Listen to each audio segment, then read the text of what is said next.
Hey guys, welcome to anime web. पिछले episode में हमने देखा था कि हाओचेन क्वासी टेस्ट को देता है जिसमें इसके 107 पॉइंट्स आते हैं। यह देखते ही वहां का गार्ड हैरान हो जाता है कि एक छोटा बच्चा इतने पॉइंट्स कैसे ला सकता है, लेकिन सच यही था कि हाओचेन ने क्वासी टेस्ट को पार कर लिया था। हाओचेन मास्टर नालान से पूछता है कि क्या मैं एक क्वासी वॉरियर बन चुका हूँ। ये सुनकर मास्टर नालान ताली बजाने लगते हैं और कहते हैं कि तुम सिर्फ क्वासी वॉरियर ही नहीं बल्कि मून टेम्पल के इतिहास में सबसे यंग और सबसे टैलेंटेड क्वासी वॉरियर बन चुके हो। हमें यहाँ मून टेम्पल के सभी क्वासी वॉरियर का लिस्ट दिखाया जाता है। हाओचेन से पहले लीसिन नंबर 1 पर थे, लेकिन अब हाओचेन 107 पॉइंट लाकर उससे आगे ही नहीं बल्कि नंबर 1 पहुंच जाता है। यानी कि हाओचेन अभी तक का सबसे टैलेंटेड क्वासी वॉरियर बन चुका है। ये देखकर लीसिन हैरान तो थी, पर ये हाओचेन से कह रही होती है कि आज तुमने एक नया रिकॉर्ड सेट कर दिया है। यहाँ हाओचेन मिस्टर नालान से पूछ रहा होता है कि आखिरकार ये जीनियस लिस्ट क्या है, तो मास्टर इसको बताते हैं इस लिस्ट में मून टेम्पल के सभी स्ट्रॉन्ग क्वासी वॉरियर का रिकॉर्ड है। जो जितना ज्यादा यंग होता है उसके पास उतनी ही पोटेंशियल होती है और उसी हिसाब से उसकी रैंक भी डिसाइड की जाती है। लीसिन मन ही मन सोच रही होती है कि इतने सालों से मैं नंबर 1 पर थी, मैंने कभी नहीं सोचा था कि एक छोटा बच्चा मुझे पीछे कर देगा। यहाँ हम देखते हैं कि पिछले एपिसोड में जो टेस्ट में फेल हुआ आदमी होता है, इसको यकीन नहीं हो रहा होता है कि हाओचेन इस टेस्ट को कैसे पार कर सकता है। इसे लग रहा होता है कि ये जरूर कोई साजिश है, क्योंकि हाओचेन तो मेरे सामने कुछ भी नहीं। लीसिन इसके सामने आकर खड़ी हो जाती है और इस आदमी से कहती है कि क्या तुम वॉरियर टेम्पल के जस्टिस पर क्वेश्चन करना चाहते हो। इस आदमी की बहस लीसिन से भी शुरू हो जाती है। ये इसको छोटी बच्ची कहने लगता है। ये फिर इससे पूछता है कि तुम एक वॉरियर हो क्या, जिस पर लीसिन इससे कहती है कि तुम्हें कोई प्रॉब्लम है। इन दोनों की लड़ाई को देखकर मास्टर नालान गुस्सा हो जाते हैं और इन लोगों को यहाँ शांति बनाए रखने के लिए कहते हैं। आगे मास्टर नालान उस आदमी को यहाँ से जाने के लिए कहते हैं,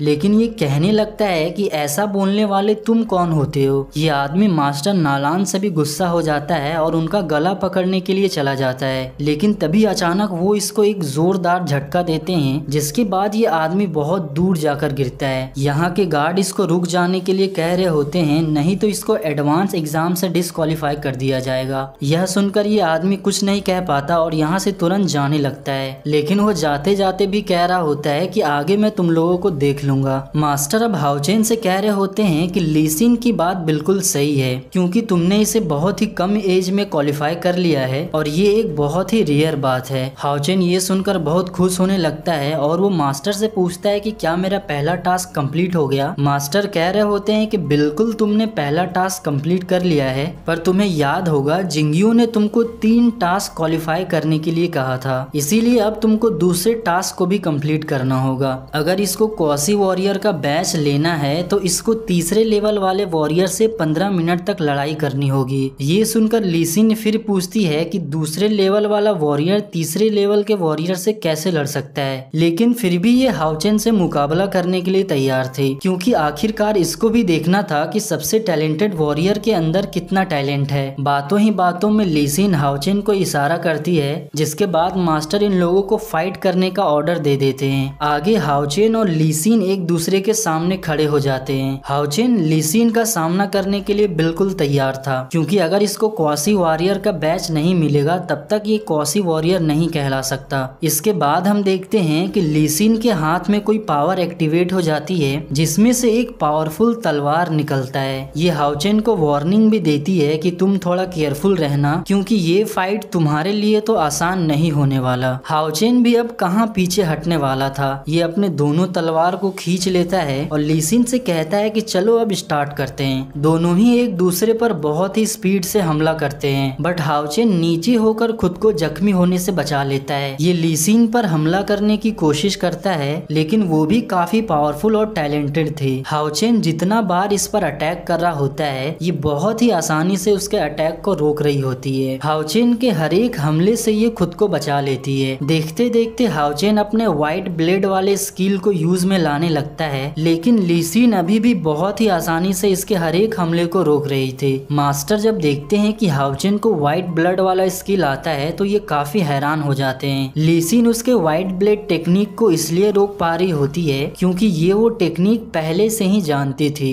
आगे ये भी इस टेक्निक का यूज करके हाओचेन पर हमला करने लगती है। हाओचेन पहले तो हैरान होता है, बाद में वो अपने आप को बचाता है। ये फिर ली सिन पर हमला करता है और ली सिन फिर एक बार इसके अटैक को रोक देती है। अब हाओचेन ली सिन के चारों तरफ काफी स्पीड से घूमने लगता है और घूमते घूमते अचानक इस पर दोबारा हमला करता है, लेकिन ली सिन इस बार भी खुद को इसके हमले से बचा लेती है। मास्टर फिर हाओचेन के टेक्निक को देखकर हैरान हो जाते हैं, क्योंकि ये टेक्निक व्हाइट ब्लड की सेकेंड स्टाइल थी। इसने बहुत ही कम एज में इस पर काबू पा लिया था, इसीलिए इनको समझ आ गया था कि हाओचेन के अंदर बहुत पोटेंशियल है। इधर ली सिन हाओचेन के हर एक टेक्निक की तारीफ करती है और आगे इससे कहती है कि अब तुम मेरा सामना करके दिखाओ। अब ये हाओचेन पर लाइटिंग स्टाइल से हमला करने वाली थी, मगर हाओचेन भी इस खतरनाक हमले से खुद को बचाने लगता है, क्योंकि एक गलत स्टेप भी इसको काफी बड़ा नुकसान पहुंचा सकता है। ली सिन के हर एक अटैक से ये खुद को काफी स्पीड से बचाने लगता है। मास्टर भी देख रहे होते हैं कि ये दोनों धीरे धीरे बहुत ही सीरियस होने लगे हैं। हाओचेन ली सिन के अटैक को ज्यादा देर तक नहीं रोक पा रहा होता है, वो इसको चारों तरफ से घेर लेती है। इसके बाद वो फिर हाओचेन पर हमला करने लग जाती है। हाओचेन भी अब नहीं रुकने वाला था, ये व्हाइट ब्लड का क्लियर क्रॉस अटैक को यूज करने लगता है। ये एक बहुत ही पावरफुल टेक्निक है, ली सिन इसको नहीं रोक पाती है और इससे टकराने के बाद वो नीचे गिरने लगती है। हाओचेन काफी स्पीड से इसकी तरफ बढ़ रहा होता है इस पर हमला करने के लिए, तभी ली सिन अपने असैसिन फॉर्मेशन को यूज कर लेती है, जिसके बाद हाओचेन इसका कुछ भी नहीं कर पाता। ली सिन इससे कह रही होती है कि तुम तो सच में काफी टैलेंटेड हो, क्योंकि मुझे अपने आप को बचाने के लिए असैसिन फॉर्मेशन का यूज करना पड़ा। इसके बाद ये हाओचेन को दूर फेंक देती है और काफी स्पीड से इसके चारों तरफ घूमने लगती है। हाओचेन इसको पकड़ने की कोशिश करता है, मगर वो इसे नहीं पकड़ पाता।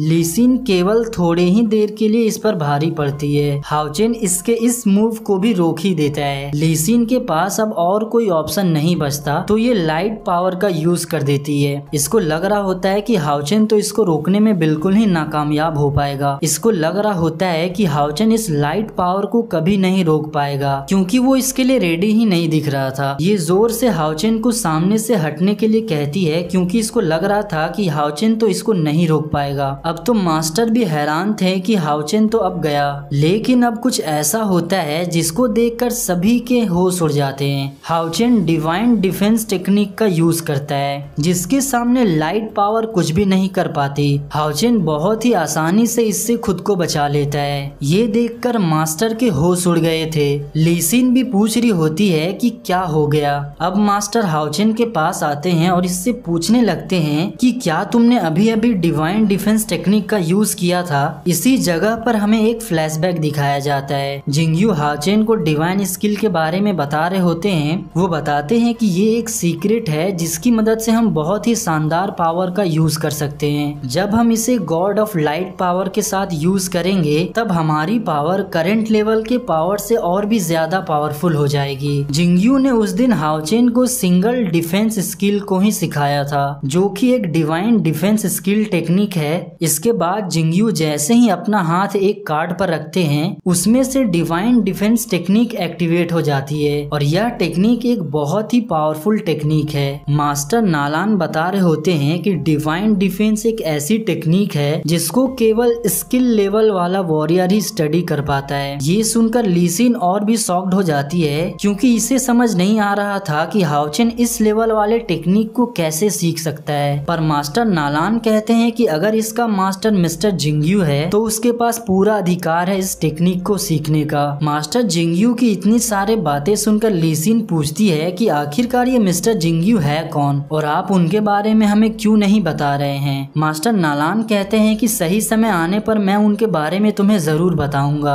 आगे ये हाओचेन को क्वासी वॉरियर का बैच देते हैं और कहते हैं कि इसमें मून टेम्पल का एक यूनिक जादुई मार्क है। हाओचेन को अब क्वासी लेवल वॉरियर वाला बैच भी मिल चुका था। इसने 2 टास्क कंप्लीट कर लिए थे, अब बारी थी तीसरे की। लेकिन तीसरे टास्क के बारे में मास्टर बता रहे होते हैं कि ये एक ऐसी चीज है जिसे ली सिन को करना पड़ेगा। आगे हम देखते हैं ली सिन हाओचेन को एक मिस्टीरियस जगह पर लेकर आती है और शायद इसको यहीं पर तीसरा टास्क कंप्लीट करना होगा। ये दोनों जब अंदर जाते हैं तो वहाँ पर बहुत सारे लोग पहले से ही मौजूद थे। वो सभी लोग अपनी कहानी एक दूसरे को बता रहे होते हैं कि कैसे उन लोगों ने मॉन्स्टर का सामना किया किया। यहाँ हम उस आदमी को भी देखते हैं जो क्वासी वॉरियर के टेस्ट में फेल हो चुका था। ये हाओचेन और लीसिन को देखकर काफी भड़क जाता है। ये बाकी लोगों को कह रहा होता है कि देखो इस लड़के को, क्या ये लड़का क्वासी वॉरियर बनने के काबिल है। और इसी के साथ ये एपिसोड यहीं पर एंड हो जाता है। मिलते हैं इसके अगले एपिसोड में। Till then bye bye.